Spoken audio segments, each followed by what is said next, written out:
এই দ্বিতীয় ম্যাচে মালদ্বীপকে যদি বাংলাদেশ হারাতে পারে তাহলে এমন হাতিঘোড়া কি হবে, হয়তো কিছুই হবে না, কিন্তু ফলটা যদি এর উল্টো কোনো কিছু ঘটে যায় তাহলে কি ঘটবে বরং সেটা নিয়ে বোধহয় আলোচনা করা যেতে পারে। তবে বাংলাদেশের ফুটবল নিশ্চয়ই সেই পথে হাঁটতে চাইবে না, বাংলাদেশ দলও নিশ্চয়ই সেটা করতে চাইবে না। বাংলাদেশ ভার্সেস মালদ্বীপ আরও একটা চ্যাপ্টার বাকি আছে। বাংলাদেশ ভার্সেস মালদ্বীপের এই ম্যাচটা শেষ ম্যাচ এই বছরে বাংলাদেশের ফুটবলের জন্য, জাতীয় দলের জন্য। মালদ্বীপের সঙ্গে বসুন্ধরা কিংস অ্যারেনায় এই ম্যাচটা আপনারা দেখবেন বসুন্ধরা কিংস অ্যারেনায় এবং একই সঙ্গে টি স্পোর্টস নেটওয়ার্কে সন্ধ্যা 6টায়। তবে যখন এই দ্বিতীয় ম্যাচটা শুরু হচ্ছে, এর আগে তো এরকম থাকার কথা ছিল না। আপনি যে মিশনটা ভুটানের সঙ্গে নিয়ে নেমেছিলেন প্রথমবার, যে দুটো ম্যাচেই আপনি জয়ের লক্ষ্য নিয়ে নামবেন, ঠিক আছে, একটা ম্যাচ আপনি হেরেছেন, সেখানকার অ্যাটমসফিয়ার সব কিছু মিলে পরিবেশ অনুকূলে ছিল না। এটা তো আপনার ঘরের মাঠ, ঘরের মাঠে আপনি প্রথম ম্যাচটায় 1-0 গোলে হেরে গেলেন মালদ্বীপের সঙ্গে, যে মালদ্বীপ এক বছর খেলার মধ্যে নেই।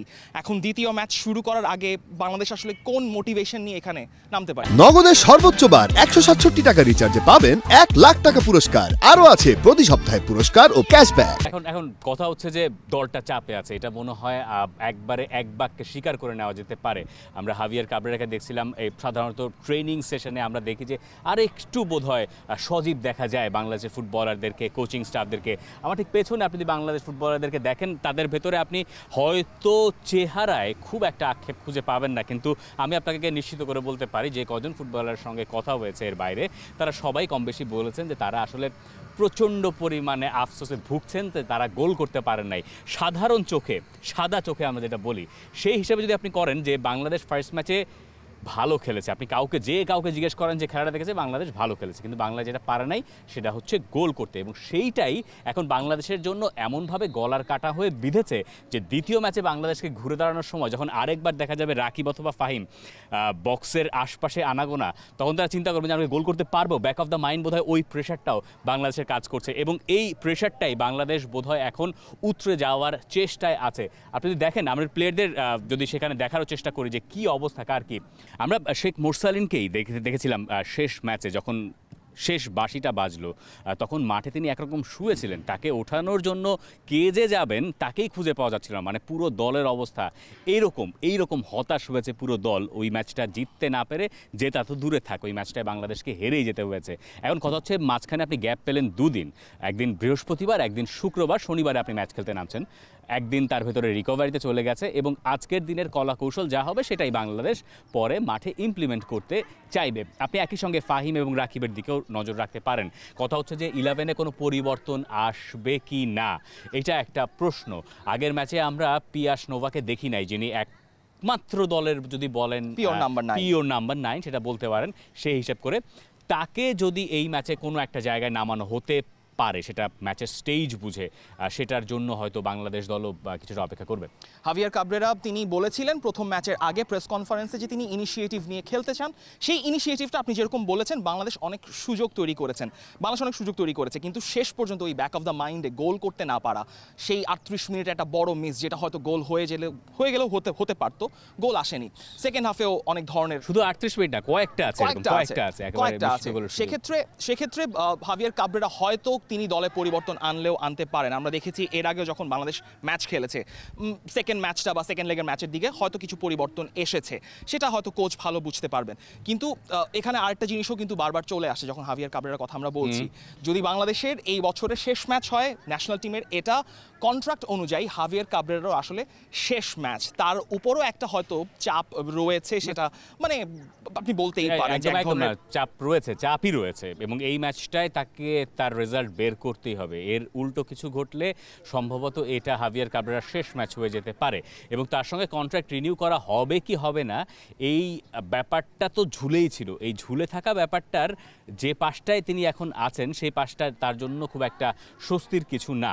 এই দুটো ম্যাচের রেজাল্ট যদি তার পক্ষে আসতো তাহলে হয়তো তিনি ওই দাবিটা জোরালোভাবে দিতে পারতেন। এখন কথা হচ্ছে যে আপনি কোচ নিয়ে অনেক কথা বলতে পারেন, কোচ যদি পরিবর্তন হয় তাতে আসলে কি লাভ, মানে কথার কথা বলছি। বাংলাদেশ দলের কোচ পরিবর্তন করেও যে খুব আহামরি কোনো উপকার হতে পারে ঘটনাটা তো এরকম না। আমরা কিছুদিন আগেই বেশ কিছু ঘটনা দেখেছি, ইনফ্যাক্ট গত রাতেও আমরা দেখেছি যে পল পুটের উগান্ডা আফ্রিকান কাপ অফ নেশনসে চলে Qualify গেছে করেছে। এবং এই পল পুট হচ্ছেন সাইফ স্পোর্টিং এর কোচ ছিলেন, যিনি সাইফ স্পোর্টিংকে ফেডারেশন কাপের ফাইনালে নিয়ে গিয়েছিলেন এবং তার কদিনের মাথায় তাকে স্যাক করা হয়েছিল। তো এই ভালো মানের কোচ তো বাংলাদেশে ওরহ এসেছে, কিন্তু কথা বা সমস্যা যেখানে রয়ে গেছে সেটা পুরনো জায়গায়, হচ্ছে প্লেয়ারদের পারফরমেন্সের উন্নতির করার জায়গাটা। এবং বাংলাদেশ গেলবার যা করেছে তার ধারে কাজ দিয়ে বাংলাদেশ এবছর হাঁটছে না। হ্যাঁ, এরকম কোনো সময় যায় আপনি যতই চেষ্টা করেন, যত যাই করেন না কেন, আপনার সব কিছু বিপরীত দিকে যাবে। এরকম একটা ফেজ হয়তো যায়, বাংলাদেশ দল হয়তো সেরকম একটা ফেজই পার করছে, এটা আমি হয়তো মেনে নিতে পারি।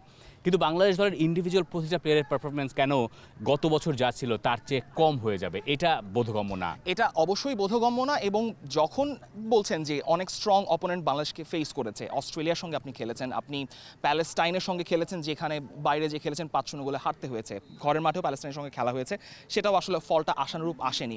আপনার বছরের শেষ ম্যাচ, আপনার ওই বাক্যের মতো, ওই বেদ বাক্যের মতো যে সব ভালো যা শেষ ভালো তার, সেই অনুযায়ী যদি বাংলাদেশ অন্তত এই ম্যাচটায় মালদ্বীপকে হারাতে পারে বা ওরকম ভালো কোনো একটা ফলাফল নিয়ে আসতে পারে, তবে আপনি হয়তো মানে ইন রেট্রোস্পেক্ট যখন এই বছরকে নিয়ে কথা বলতে যাবেন তখন হয়তো বলবেন যে ঠিক আছে বাংলাদেশ একটা ম্যাচ জিতে হয়তো শেষ করেছে, কিন্তু মানে তখন ওই কথাটাই চলে আসে যে 2024-এ তাহলে বাংলাদেশের কি হলো। না, দেখেন, অস্ট্রেলিয়ার কথা বলছেন আপনি লেবানন প্যালেস্টাইনের কথা বলছেন, এগুলো তো আসলে আমাদের জন্য, সত্যি কথা বলতে বাংলাদেশ দলের জন্য অস্ট্রেলিয়ার সঙ্গে খেলাটা তো একটা কাইন্ড অফ শিক্ষা সফর, মানে ওটা শিক্ষামূলক একটা ম্যাচ যেখান থেকে আপনি শিখবেন। তো আপনি এইসব ম্যাচ খেলার সুযোগ পেয়েছেন কারণ আপনিই ভালো করেছেন বলে আপনি ওই অস্ট্রেলিয়ার সঙ্গে খেলার সুযোগ পেয়েছেন, নাহলে তো আপনি পাইতেন না। তো সেই সুযোগ যখন আপনি পেলেন তখন আপনি শিখলেন কি? এটি শুধুমাত্র খেলার জন্য প্রদর্শনী ম্যাচ তো আপনি খেলেন নাই, আপনি তো ওখানে দুটা ম্যাচে আমরা হেরেছি, বাংলাদেশ হেরেছে, এটা স্বাভাবিক, হারতেই পারেন, কিন্তু আপনি তো ওখানে শিখতে চান, হারের ভেতরেও তো শিক্ষা আছে। তো সেই শিক্ষাটা কি? সেই শিক্ষাটা কি মালদ্বীপের সঙ্গে সেট পিসে গোল হজম করা? সেটা তো সেই শিক্ষা না।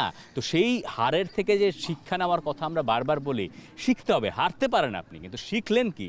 কথা তো সেইটা। সেই শিক্ষার প্রতিফলনটা দেখছেন না বলেই আসলে কিন্তু আপনি সমালোচনা, ক্রিটিসিজম আসবেই। কিন্তু যারা মাঠে খেলা দেখতে আসেন অনেক দূর থেকে, বাংলাদেশের অনেক সমর্থক রয়েছেন যারা অনেক কষ্ট করে অনেক দূর থেকে এসে বাংলাদেশের খেলাটা দেখেন, তাদের কাছেও আসলে সেটা মনে হয়েছে যে সেই প্রতিফলনটা দেখা যাচ্ছে না। সে কারণেই হয়তো তাদের একটা জবাবদিহিতার মুখোমুখি আমরা শেষ ম্যাচে পড়তে দেখেছি, যে বাংলাদেশের পারফরমেন্স নিয়ে প্রশ্ন তোলা হচ্ছে, গোল নিয়ে প্রশ্ন তোলা হচ্ছে, ডিফেন্সিভ অর্গানাইজেশন নিয়েও প্রশ্ন তোলা হচ্ছে। বাংলাদেশের প্লেয়াররা তো সেটা জানেন, তা ভালো মতোই জানেন, তারা একটা রিকভারি দিন পেয়েছেন, এই জিনিসটা রিফ্লেক্ট করার সুযোগ পেয়েছেন, কোচিং স্টাফ থেকেও এই ব্যাপারগুলো অ্যাড্রেস করা হয়েছে। সেই মোটিভেশনটা যদি এখন আপনি কাজে লাগাতে পারেন, তবে যদি বাংলাদেশ এই ম্যাচ থেকে একটা ফলাফল বের করতে পারে, সেক্ষেত্রে তো আপনি বলতেই পারেন যে সেটা বাংলাদেশ মাথায় অন্তত কিছুটা হলো এই শিক্ষাটা নিয়েছে। ফলাফল তো আপনাকে বের করতেই হবে। এই যে খানিকক্ষণ আগে আমরা যখন এখানে দাঁড়ালাম তখন মাথার উপর কোনো ফ্লাড লাইট ছিল না, লাইটটা জ্বলে গেছে। এই যে অন্ধকার থেকে আলোতে, সেখানে যেতেই হবে বাংলাদেশকে। মানে এখন বাংলাদেশে এই আলোর পথ কোথায় গিয়ে খুঁজে পাবে, কি করে খুঁজে পাবে আমি জানি না। গোলকিপিং পজিশনে কি কোনো পরিবর্তন আসবে? আমার মনে হয় না। গোলকিপিং, গোল বাড়ে মনে হয় না পরিবর্তন আসবে না। ব্যাক লাইনে কি কোনো পরিবর্তন আসার প্রয়োজন আছে? সেটাও নিশ্চিতভাবে এই মুহূর্তে বলা যাচ্ছে না। লেফট ব্যাকের পজিশনটায় একটা রোটেশন হতে পারে, সিম্পল রোটেশন। বাংলাদেশের ফুটবলারদেরকে আমার কাছে ফার্স্ট ম্যাচে মনে হয়েছে টায়ার্ড।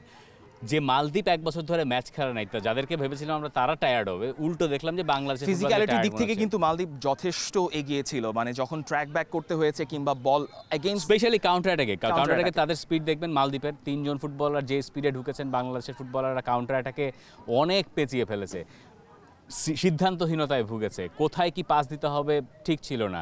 আপনি ভালো জায়গায় বল পাচ্ছেন, তারপর আপনি কাটব্যাকটা কাকে দিচ্ছেন, আপনি ক্রস কাকে দিচ্ছেন? হ্যাঁ, আপনি ক্রস তো সবসময় জায়গা মতো দিতে পারলে তো একটা ফুটবল ম্যাচ হয়তো আসলে ক্রিকেট ম্যাচের মতো স্কোর লাইন হতো, তা তো হয় না। কিন্তু আপনি 10টা ক্রস করলে আপনি কি 5টা জায়গা মতো ফেলতে পারছেন না? এখানে একটা জিনিস একটু বলে রাখা ভালো, যে বাংলাদেশের বক্সে প্রেজেন্স, অপোজিশন হাফের বক্সে প্রেজেন্স অন্যান্য দলের ক্ষেত্রে, যখন আপনি শক্তিশালী কোনো দলের বিপক্ষে খেলছেন তখন কিন্তু সেই পরিমাণ বক্স প্রেজেন্স দেখা যায় না, যেটা মালদ্বীপের ম্যাচে ছিল। মালদ্বীপের ম্যাচে মোটামুটি 2-3 জন প্রেজেন্ট ছিলেন, কিন্তু সেই এক্স্যাক্ট পজিশনে যখন আপনি ক্রসটা ফেলছেন, আপনার পজিশনটা কোথায় হবে, কিংবা হাফ স্পেসটা আপনি অকুপাই করে রাখছেন কিনা, আপনি যাকে বলটা স্কোয়ার করছেন, সেই জায়গাগুলো মনে হয় কিছুটা ল্যাক অফ কমিউনিকেশন ছিল। একটা কাউন্টার দেই, সেটা হচ্ছে বাংলাদেশ অনেকগুলো সুযোগ তো পেয়েছে, কিন্তু বাংলাদেশ বক্সের ভেতর থেকে কটা অ্যাটেম্প্ট করেছে? খুব বেশি না। বক্সের ভেতর থেকে বাংলাদেশের অ্যাটেম্প্ট অন টার্গেট নাই। মোরসালিনের শটটা বক্সের ঠিক বাইরে থেকে, জনির শটটা বক্সের বাইরে থেকে, সোহেল রানার শট বক্সের বাইরে থেকে। হ্যাঁ, বক্সের বাইরে থেকে শ্যুট করতে হবে, এটা তো বাংলাদেশের মানুষও চায়, প্লেয়াররাও জানে যে বক্সের বাইরে শ্যুট করতে হবে, কিন্তু বক্সের ভেতর থেকে যখন আপনি শ্যুট করছেন সেটা অন টার্গেটে রাখলে তো আপনার গোল পাওয়ার সম্ভাবনা বেড়ে যাচ্ছে। তো এটাও আসলে গোলের একটা হিসেব, কারণ বক্সের ভেতরে তারা খুব ভালো ডিফেন্ড করেছে। বক্সের ভেতরে বাংলাদেশের প্লেয়ার বলে টাচ করার আগেই অন্যরা বল সেখান থেকে ছিনিয়ে নিয়ে গেছে। অনেক হিসেব কিতাব আছে। মালদ্বীপের কথা যদি আপনি আসেন, মালদ্বীপে এই প্রথম জয়টার পরে মালদ্বীপের লোকজন আবার নতুন করে জেগেছে। তাদের কাছে মনে হয়েছে যে এক বছর তারা ম্যাচ খেলতে পারে নাই এই বাংলাদেশের কাছে হারের কারণেই গত বছর, সেইখান থেকে তারা এখন পরের ম্যাচটাও জেতার স্বপ্ন দেখছে। এবং আমি আপনাকে এইটুকু নিশ্চিত করে বলতে পারি, বাংলাদেশ টিমের প্লেয়ারদের মেন্টালিটির যা অবস্থা, মালদ্বীপ যদি আরেকটা গোল করে ফেলে শুরুতে, ফার্স্টে যদি মালদ্বীপ লিডে যায়, বাংলাদেশ এই ম্যাচ জিততে পারবে না পরের ম্যাচ, মালদ্বীপের কোচও বলছেন যে লাস্ট ম্যাচে মালদ্বীপ যেভাবে খেলেনি, হয়তো আরেকটু আক্রমণের মনোভাব নিয়ে বাংলাদেশের বিপক্ষে খেলতে পারে। সেক্ষেত্রে বাংলাদেশের গেম প্ল্যান কীরকম হবে। কাবরেরা বলেছেন আগের ম্যাচে আক্রমণাত্মক ফুটবল খেলবেন, সেটা তিনি খেলেছেন, কিন্তু ওই ব্যাকআপ প্ল্যান অনুযায়ী ম্যাচে ব্যাক করার জন্য কি গেম প্ল্যান সেটা আমরা আসলে খুব একটা ওভাবে দেখিনি। এই ম্যাচেও কিন্তু হলে এরকম কোনো সিচুয়েশন হলে বাংলাদেশের জন্য ফেরাটা কঠিন হয়ে যাবে। আমি যেটা দেখতেছি যে বাংলাদেশ আসলে কোনো ফরমেশনাল চেঞ্জ করছে কিনা, কারণ ওই ফরমেশন দিয়ে বাংলাদেশ আসলে এই মালদ্বীপের সঙ্গে এটা ট্যাকটিক্যালি এটা হয় নাই। এবং মিডফিল্ডে আমার মনে হয় একটা রানার দরকার। এখন সেই যাই হোক, একটু পরে স্টেডিয়ামে আমার মনে হয় যেটা প্রয়োজন সেটা তো আসলে হবে। ব্রাজিলের ম্যাচে সকালে যেরকম ঘটনা দেখেছিলাম এরকম একটা, হ্যাঁ সেরকম একটা ঘটনা, যদিও এটা ম্যাচ টাইমে না, ব্যাপারটা আসলে প্র্যাকটিসের আগে আমরা বড় সরে যাই, আমাদেরকে রিপজিশন করতে হবে। যাই হোক, ব্রাজিল ভেনেজুয়েলার ম্যাচ ফিরে আসলো বোধহয় বাংলাদেশের এই জায়গাতে। এটা খুবই কমন ঘটনা ফুটবল মাঠে, এটা প্রায় সময় আমাদেরকে খুব সতর্ক থাকতে হয়। কোন সময় যে কোন দিক থেকে পানি চলে আসে বলা খুব কঠিন। যাই হোক, এবার যেই পয়েন্টে ছিলাম, পয়েন্টটা কইছিলাম মিডফিল্ডে একটা রানার দরকার আমাদের, মানে মিডফিল্ডে আমার মনে হয়েছে যে বাংলাদেশ আউটরাউন্ড হয়ে যাচ্ছে বারবার, এবং সেটার অভাবটা তখনই আপনি পূরণ করতে পারবেন। দেখেন, হৃদয় তো এই সিজনে খুব বেশি ম্যাচ খেলেন নাই, হৃদয়ের ওই ম্যাচ ফিটনেসের ঘাটতিটা চোখে পড়েছে। খুব কষ্ট করে পানির গতিটা সরিয়ে রাখা হয়েছে। আমার মনে হয় আমাদের পুরো সরিয়ে যেতে হবে কিনা আমি ঠিক নিশ্চিত না। যাই হোক, মিডফিল্ডে একটা রানার বাংলাদেশের খুব প্রয়োজন, যে আসলে সেক্ষেত্রে মিডফিল্ডে একটা পরিবর্তন আমি জানি না, এক্সপেক্ট করতে পারি, কিন্তু জানি না সেটা সম্ভব কিনা, কাকে নামানো হবে। আমার মনে হয় ম্যাচ প্রেডিকশন দিয়ে আমরা এখান থেকে সটকে পড়ি, আমাদের আর সময় আসলে নাই, নাহলে ভিজেই যেতে হবে। কি করা যায় ম্যাচ প্রেডিকশন? জয়ের কথা তো বলতেই চাই, কঠিন হবে, বাট আমি দেখছি একটা জয় হয়তো আসতে পারে। বাংলাদেশের এই মুহূর্তে জয় খুব বেশি প্রয়োজন, কিন্তু বাংলাদেশকে যেটা নজরে রাখতে হবে, মালদ্বীপের সঙ্গে আরেকটা গোল হজম করা যাবে না। গোল আপনি হজম করতেই পারেন, কিন্তু ছেলে খেলায় গোল হজম করা যাবে না না না। এটা আমার চেয়ে ভালো ফুটবলাররা জানেন সেই রেসপন্সিবিলিটি ফুটবলাররা নিতে পারেন কিনা, এবং যখন তারা চাপে পড়েন তখন তাদের রেসপন্স কি হয়, এটাও তারা যেমন প্রমাণ করতে চান মাঠে, যারা দর্শক আছেন তারাও আসলে দেখতে চান যে বাংলাদেশের ফুটবলাররা সমালোচকদের মুখে ঝামা ঘষে দিয়েছেন। And click on the bell icon. Follow us on Facebook and Instagram. Download T-Sports app to enjoy exciting games and highlights. Visit tsports.com.